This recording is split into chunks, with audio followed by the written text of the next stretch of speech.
로마서 9장 1절에서 13절 제가 봉독해 드리겠습니다. 내가 그리스도 안에서 참말을 하고 거짓말을 아니하노라. 나에게 큰 근심이 있는 것과 마음에 그치지 않는 고통이 있는 것을 내 양심이 성령 안에서 나와 더불어 증언하노니, 나의 형제 곧 고륙의 친척을 위하여 내 자신이 저주를 받아 그리스도에게서 끊어질지라도 원하는 바로라. 이들은 이스라엘 사람이라 그들에게는 양자됨과 영광과 언약들과 율법을 세우신 것과 예배와 약속들이 있고 조상들도 그들의 것이요 육신으로 하면 그리스도가 그들에게서 나셨으니 그는 만물 위에 계셔서 세세의 찬양을 받으실 하나님이시라. 아멘. 그러나 하나님의 말씀이 폐하여진 것 같지 않도다.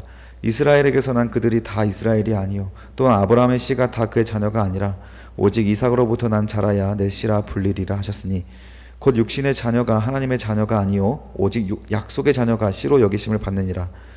약속의 말씀은 이것이니 명년 이때에 내가 이르리니 사라에게 아들이 있으리라 하심이라.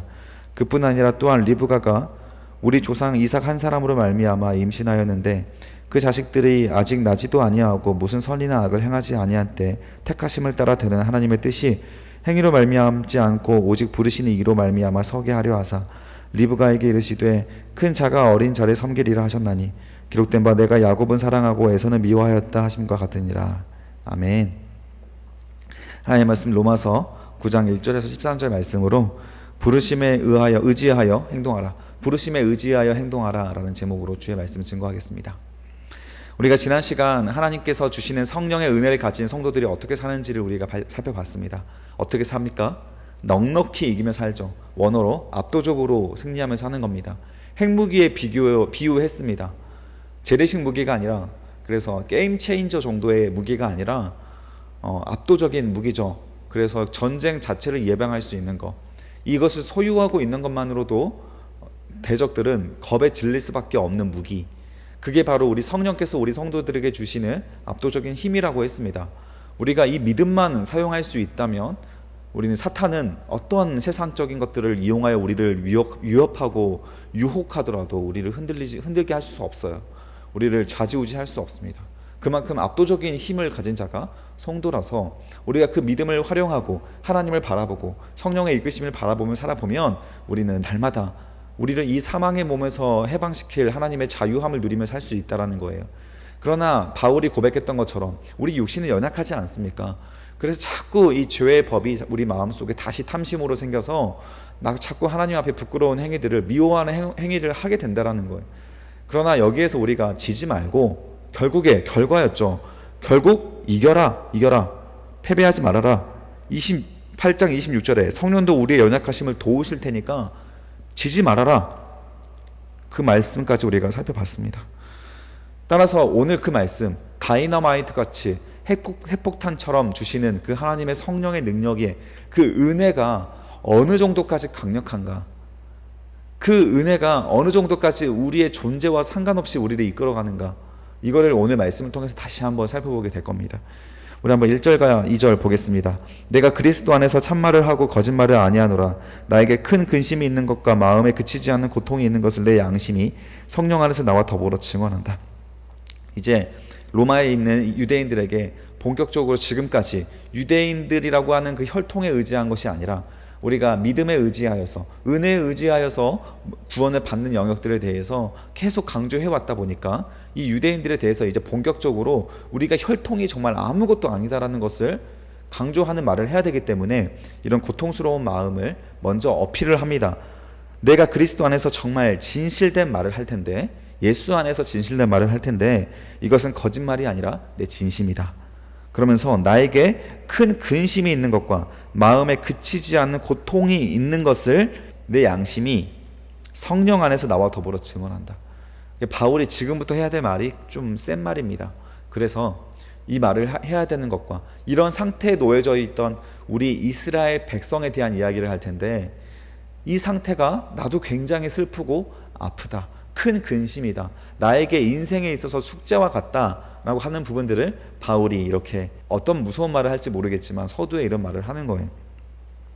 3절에 보면 나의 형제 곧 고륙의 친척을 위하여 내 자신이 저주를 받아 그리스도에게서 끊어질지라도 원하는 바로라.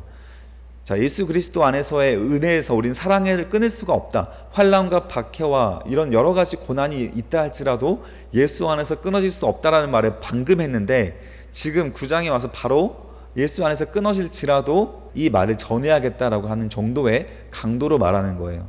아무것도 끊을 수가 없기 때문에 정말 내가 하나님 앞에 저주를 받는 심정으로 이런 말을 할 것이다라고 하는 만큼 진심의 발언을, 작심 발언을 하겠다라는 거예요.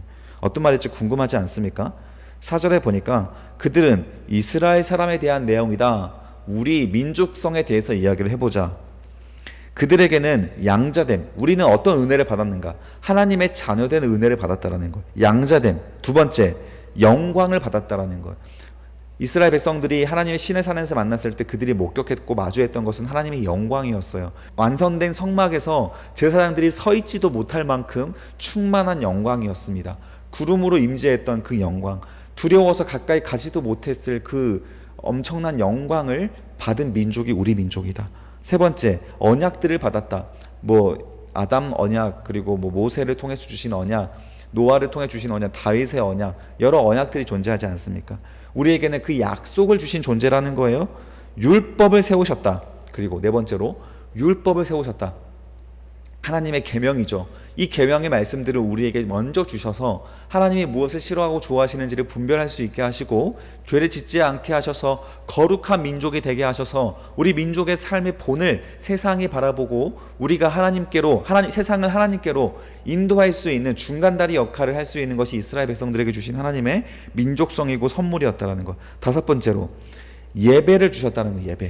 예배를 통해, 제사를 통해 죄를 회개하고 용서받을 수 있는 기회를 주셨다는 것이고, 마지막으로 약속들을 주셨다는 거예요. 자, 여기에서 바울은 이 약속들에 주목하게 됩니다.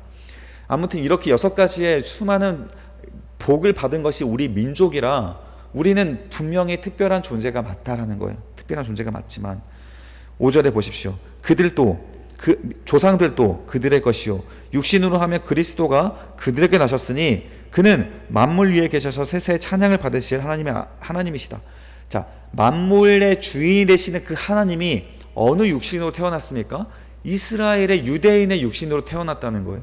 우리의 육신을, 우리의 같은 민족으로 메시아가 태어날 만큼, 하나님께서 오실 만큼 우리의 민족은 엄청난 은혜를 받은 민족이다. 맞습니다. 이스라엘은 그래서 아직까지도 그 은혜 아래 놓여져 있고, 예수 그리스도께서 다시 오시는 재림의 종말의 때에 유대인들의 구원을 위한 시간이 다시 제공됩니다. 하나님에게 유대인은 아픈 손가락이에요. 정말 사랑하는 자녀들이지만 너무 하나님 마음을 몰라서 많은 실수를 하고 있는 민족이 바로 이스라엘이죠. 그런 것이 맞지만 9절에, 그러나 6절에 하나님의 말씀이 폐하여진 것 같지 않도다. 우리의 조상들의 과거를 보니까 수많은 우리들의 죄악들이 넘쳐났어요. 이스라엘 백성들의 실수가 많았습니다. 그런 연약한 중에서도 오늘까지 보니까 하나님이 아직도 우리를 안 버렸네라는 거예요. 하나님의 약속이 아직도 폐하해지지 않았네. 언약이 아직 사라지지 않았네. 바울이 그걸 말하는 거예요. 그 이유가 뭐냐면 이스라엘에게서 난 그들이 다 이스라엘이 아니었기 때문이다. 육신으로 태어났던 이스라엘이라고 해서 다 구원받는 자들이 아니라 하나님의 은혜로 택함을 받은 자들, 그들이 여전히 이 땅에 존재하고 그 은혜로 살아갈 수 있도록 아직도 하나님 나라가 역사되고 있기 때문에 하나님의 약속이 아직 폐하해진 게 아니구나. 우리가 이렇게 개차반처럼 살아도 하나님을 실망시키고 하나님을 늘 미움받을 만한 일을 하면서 살아도 우리가 아직도 그 은혜 안에 거하는 것 같은데, 그 이유가 뭐냐면 이것이 혈통이나 우리들의 어떤 남들보다 우월한 존재성 때문에 그런 것이 아니기 때문이라는 거예요. 이스라엘에서 난 자들이 다 이스라엘이 아니라, 7절 또한 아브라함의 씨가 다 그의 자녀가 아니라 오직 이삭으로부터 난 자라야 너의 씨라 불리리라 하셨다. 이게 무슨 말이냐면 아브라함에게는 두 아들이 있었죠. 첫 번째 아들이 이스마엘이었습니다. 그러나 이스마엘은 하나님이 예정하신 아들이 아니었어요. 사라를 통해서, 아브라함의 아내 사라를 통해서 태어날 아들이 정해져 있는데 그때를 기다리지 못하고 아브라함이 실수한 거죠. 그 사라의 여종과 잠자리를 같이 해서 태어난 아들이 이스마엘이에요. 그 이스마엘을 86세 때 얻었는데 이미 사라는 폐경기가 왔고, 그래서 이 생리적인 어쩔 수 없는 현상 때문에 그런 하가를 통해서 임신을 한 건데, 하나님이 그 이스마엘이 약속의 자녀가 아니라고 해요. 그리고 나서 앞으로 13년 뒤에 임신하게 될, 그래서 14년 뒤에 태어나게 될 그 이삭이 너의 씨앗이라 유일하게 인정받게 될 것이라고 하는 하나님의 정하심이 있었다라는 거예요. 그래서 은혜의 자손은 아브라함의 씨앗이 아니요 하나님께서 택하신 자들이 하나님의 은혜의 자손이라고 하는 것을 다시 한번 그 은혜를 강조하는 거예요. 8절, 곧 육신의 자녀가 하나님의 자녀가 아닙니다. 혈통으로 이어져 있는 것이 하나님의 자녀가 아니라 약속의 자녀가 하나님의 자녀로 여기심을 받을 것이라는 거예요. 약속의 자녀. 여기에도 우리 지난 시간에 공부했던 이중애정이 다시 한번 강조되는 거예요.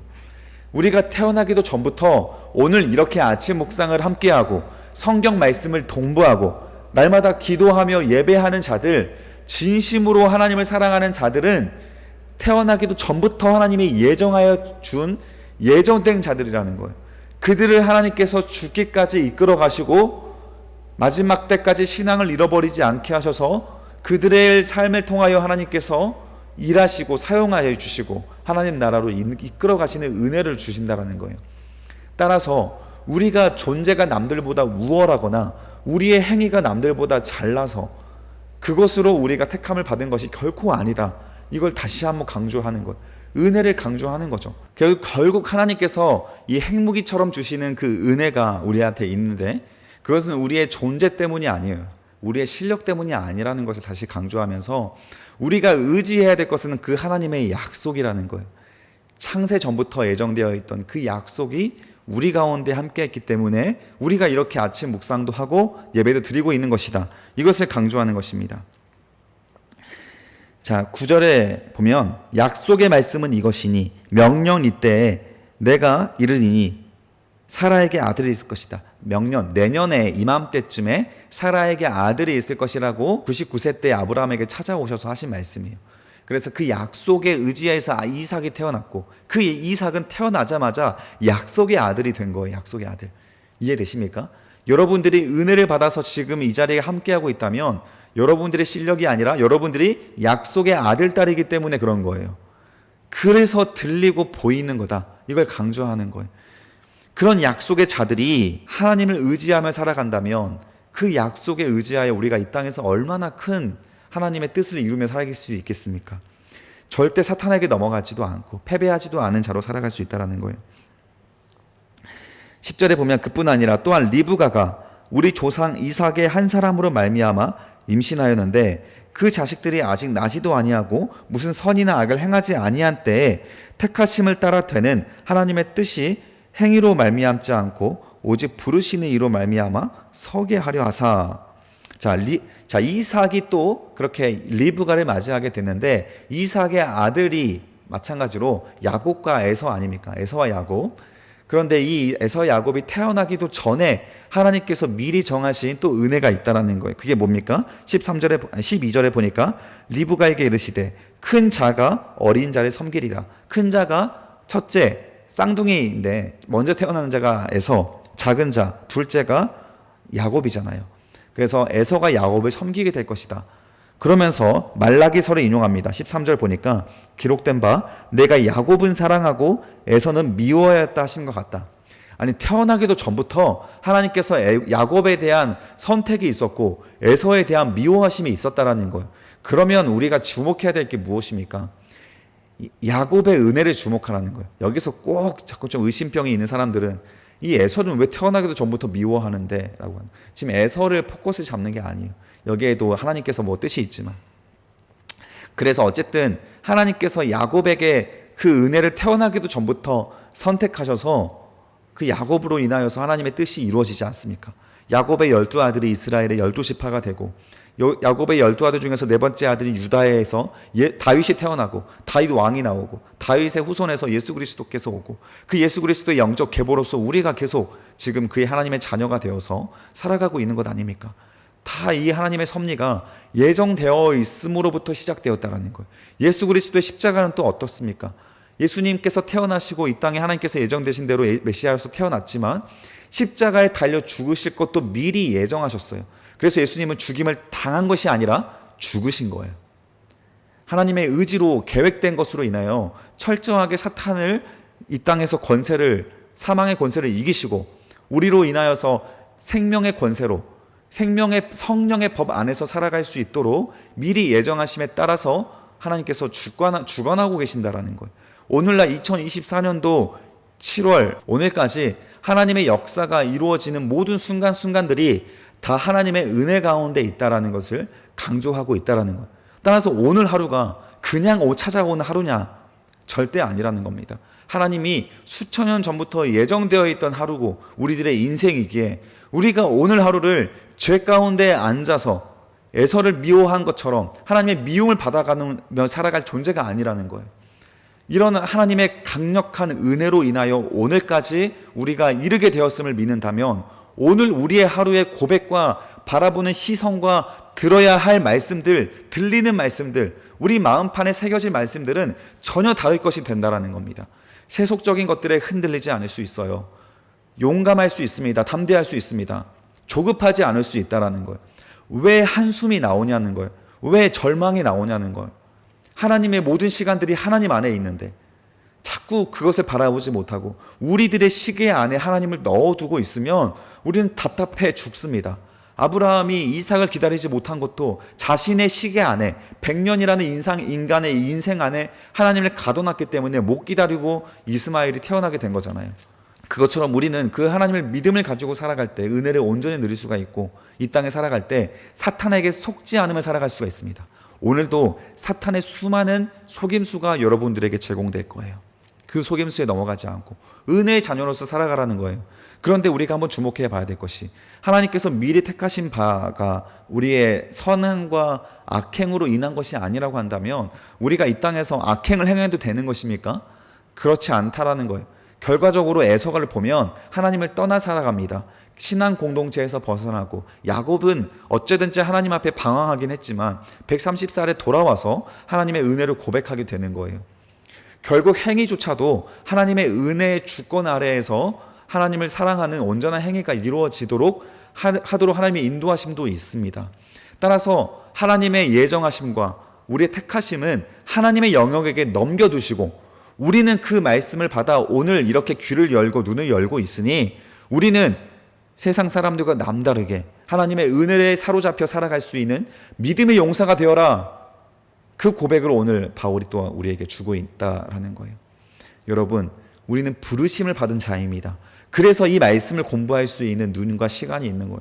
그렇다면 부르심을 받은 자답게 생각하시고 반응하시길 바랍니다. 흔들리지 마십시오. 조급하지 마십시오. 어둠 속에 우리를 내어 던지지 마십시오.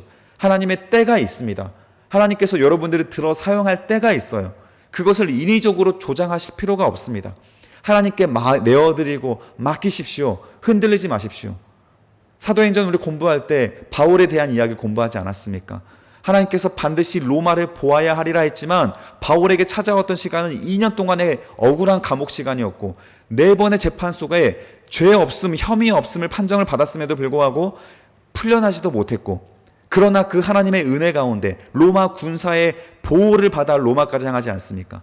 멜리데 섬이라고 하는 곳에 정박했을 때에도 하나님의 은혜 아래 모두가 생존할 수 있게 되고 270명이 넘는 사람들이 바울 편에 붙어서 로마에서 하나님의 역사를 이루는 일로서 그 시련까지도 사용하지 않습니까? 로마에 도착했을 때에도 2년 동안 또 구금되어 있지만 그때 오히려 하나님께서 로마 병사들을 붙여주시고 보호해 주셔서 복음을 전하는 데 있어서 더 힘을 낼 수 있도록 해주시지 않습니까? 하나님의 계획과 섭리는 그 은혜를 부르심을 받은 자들의 순종함에 맞닿아서 핵포탄과 같은 위력을 발휘하게 되는 거예요. 그러나 우리가 부르심을 받은 자임에도 불구하고 여전히 눈을 감고 귀를 닫고 은혜를 모르고 살아간다면 그 아까운 시간, 귀한 시간들이 그냥 흘러갈 것이고 은혜를 모른 채 절망하고 우울증에 걸리고 공황장애에 걸리고 불면증에 시달리며 살아가게 된다는 거예요. 하늘과 땅 차이입니다. 돈이 있어야 풀리는 인생, 결혼을 잘해야 풀리는 인생이 아니요, 직장을 잘 가야 풀리는 인생이 아니요, 하나님의 은혜 안에 있을 때 우리는 그 하나님의 부르심에 합당한 자로서 해포탄을 소유한 자로 살아갈 수가 있는 거예요. 여러분들이 가는 곳곳마다 귀신의 역사는 끊어질 것이고 하나님의 역사가 이루어질 것입니다. 그 믿음을 가지고 여러분 오늘 하루 하나님 앞에 믿음의 눈을 들어 부르심에 합당한 자답게 생각하고 마음을 먹고 살아가시기를 축복합니다. 기도하겠습니다. 살아계신 아버지 하나님 감사합니다. 오늘도 우리에게 주시는 하나님의 은혜의 말씀들을 우리가 잘 마음속에 새겨서 부르심에 합당한 자로 살아갈 수 있도록 도와주시옵소서. 사탄 마귀의 방해에 흔들리지 않게 하여 주시옵소서. 우리가 잘해서 우리의 존재 자체가 거룩해서 우리를 택하심이 아니요 미리 예정하신 하나님의 부르시는 귀한 은혜의 시간들이 있기 때문에 우리가 이처럼 귀가 열리고 눈이 열려 하나님의 말씀을 바라보고 있다는 것을 믿음으로 오늘 하루하루를 주님께 내어드릴 수 있는 하루가 될 수 있도록 도와주시옵소서. 하나님, 우리의 인생 우리가 한치 앞을 모르기에 두려울 수밖에 없지만 주님을 믿음으로 부르심을 받음으로 택함을 받음으로 우리가 세상에 의지하여 살아가지 않고 하나님을 의지하여 살아갈 수 있는 자로서 담대하게 싸우니 우리의 믿음도 도와주시옵소서. 감사드리며 예수 그리스도의 이름으로 기도드립니다. 아멘.